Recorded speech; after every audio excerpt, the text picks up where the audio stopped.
जय श्री कृष्ण। प्रिय कृष्ण भक्तों, स्वागत है आपका हमारे वीडियो में। दोस्तों, भगवान श्री कृष्ण के अनुसार अच्छे लोग दूसरों के लिए बहुत ज्यादा सोचते हैं। वे दूसरों की मदद करना चाहते हैं और अक्सर वे अपनी खुद की जरूरतों को भूल जाते हैं। इससे वे मानसिक और भावनात्मक रूप से थक सकते हैं और दुखी महसूस कर सकते हैं। अच्छे लोग अक्सर खुद को कम आंकते हैं। वे अपनी उपलब्धियों को कमतर समझते हैं और अक्सर वे खुद को दूसरों से कम समझते हैं। इससे वे आत्मविश्वास की कमी महसूस कर सकते हैं और दुखी महसूस कर सकते हैं। अच्छे लोग अक्सर दुनिया की बुराई को देखकर दुखी होते हैं। वे देखते हैं कि लोग एक दूसरे के साथ कैसे दुर्व्यवहार करते हैं और कैसे वे प्रकृति को नुकसान पहुंचाते हैं। इससे वे निराश और हताश महसूस कर सकते हैं। श्री कृष्ण बताते हैं कि अच्छे लोग बहुत ज्यादा मेहनत करते हैं, सारे काम अच्छा करते हैं, लेकिन फिर भी वे दुख क्यों पाते हैं? बहुत बार अच्छे लोग किस्मत के आगे हार जाते हैं। वे जो चाहते हैं ऐसा कुछ भी नहीं होता। हालांकि वे परेशानियों से लड़ना जानते हैं। सफलता कैसे मिलती है उन्हें पता है और इस तरह से वे परेशानियों से लड़ते रहते हैं, लेकिन उनकी भावनाओं को कोई भी समझ नहीं पाते हैं। वे अच्छे रास्ते पर चलना चाहते हैं। ऐसे लोग अपना रास्ता खुद तय करते हैं। उन्हें ना बोलना नहीं आता। एक अच्छे इंसान कभी भी किसी चीज के लिए ना कभी नहीं बोलता।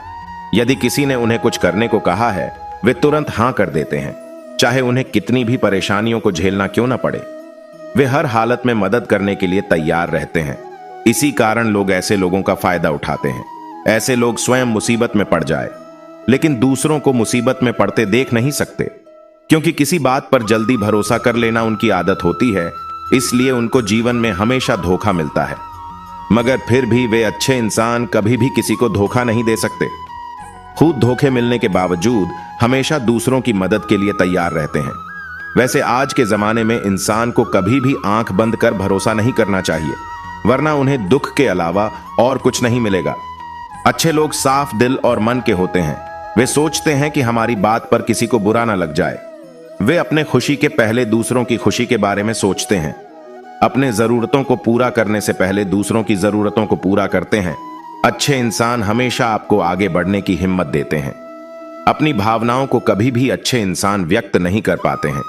उनको लगता है शायद उनकी बातों से दूसरा परेशानी ना हो जाए, लेकिन दूसरों को कभी भी परेशान देखना नहीं चाहते हैं। इसलिए अपनी भावनाओं को अपने अंदर ही छुपा कर रखते हैं।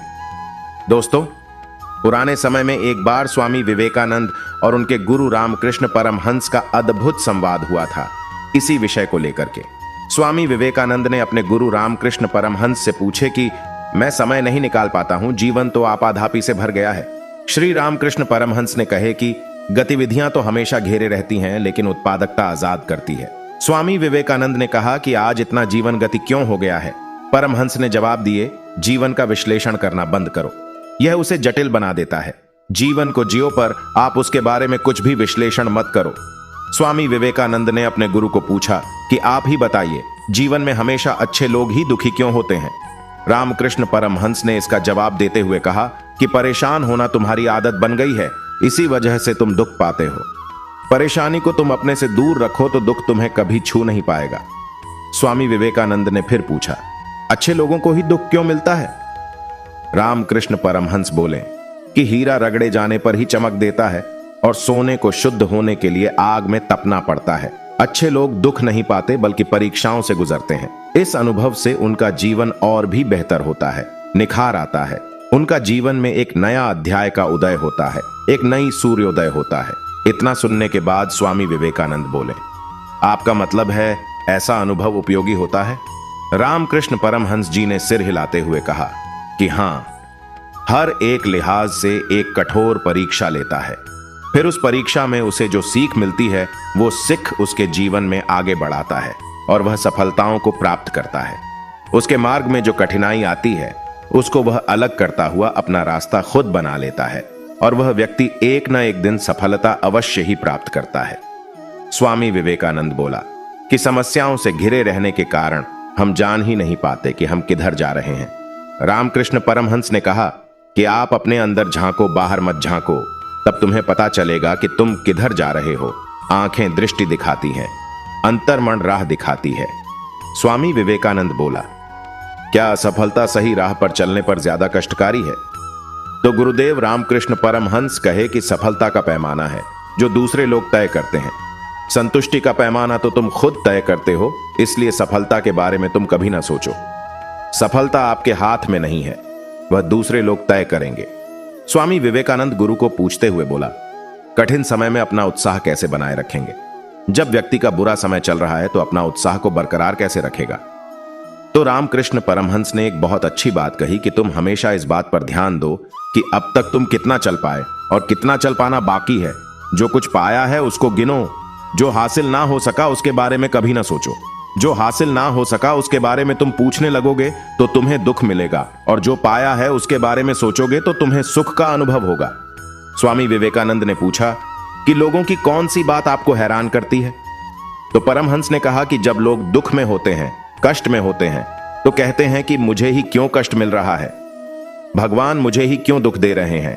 लेकिन जब आनंद में रहते हैं, आनंद के सागर में डूबे रहते हैं, सुखी रहते हैं, तब वह क्यों नहीं कहते कि भगवान मुझे ही इतना सुख क्यों दिया है, दूसरों को भी देखें। स्वामी विवेकानंद फिर से अपने गुरु को पूछते हैं कि अपने जीवन में हम सर्वोत्तम कैसे हासिल कर सकते हैं?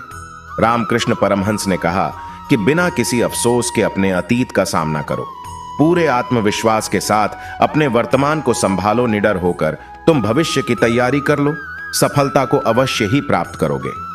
स्वामी विवेकानंद बोला, गुरुदेव, मेरा यह आखिरी सवाल है कि जो मैं प्रार्थना करता हूं, आराधना करता हूं, जो पूजा पाठ करता हूं, वह बेकार क्यों चली जाती है? उसका फल मुझे क्यों नहीं मिलता है? गुरुदेव रामकृष्ण परमहंस ने बड़ा सुंदर जवाब दिया कि विवेकानंद, कोई भी प्रार्थना बेकार हो जाती है। अपनी आस्था को बनाए रखो, डर को परे रखो। जीवन एक रहस्य है जिसे तुम्हें खोजना है, यह कोई समस्या नहीं जिसे तुम्हें सुलझाना है। तुम कभी भी पूजा पाठ करते हो, वह निष्फल नहीं जाएगा, किसी न किसी दिन उसका फल अवश्य मिलेगा। भगवान का घर देर है, अंधेर नहीं। तो दोस्तों, यह वीडियो आपको कैसा लगा प्यारी सी कमेंट करके जरूर बताएं, और कमेंट में जय श्री कृष्णा लिख दीजिए। जय श्री कृष्ण।